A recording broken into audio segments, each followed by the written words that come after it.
ও বলে যে প্রেম করে পরে বিয়ে করলে হালাল হয়ে যায়। আরে ভাই, একটা গ্লাসের মধ্যে তুমি মদ ঢালছো, মদ খাইছো, হারাম না হালাল?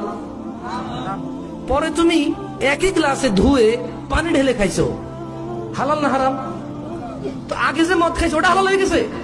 গ্লাস তো একটা, গ্লাস কয়টা? গ্লাস কয়টা? তো আগে মদ খেয়েছো, এরপরে ধুয়ে পানি খেয়েছো, দুধ খেয়েছে ওটাতে, তাই বলে কি আগে যে মদ খেয়েছো ওই মদ হালাল হয়ে যাবে? তদরূপ মেয়ে একটা বিয়ে না করে সম্পর্ক রেখেছো, হারাম।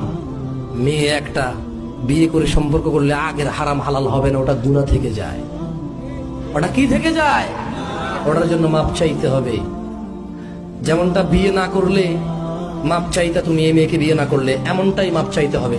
এই মেয়েকে বিয়ে না করলে যেমনটা গুনাহ, এই মেয়েকে বিয়ে করলো আগের অন্যায়গুলো একেবারে শতভাগ সেম অপরাধ। ভাই আমার, ভাই আমার, লা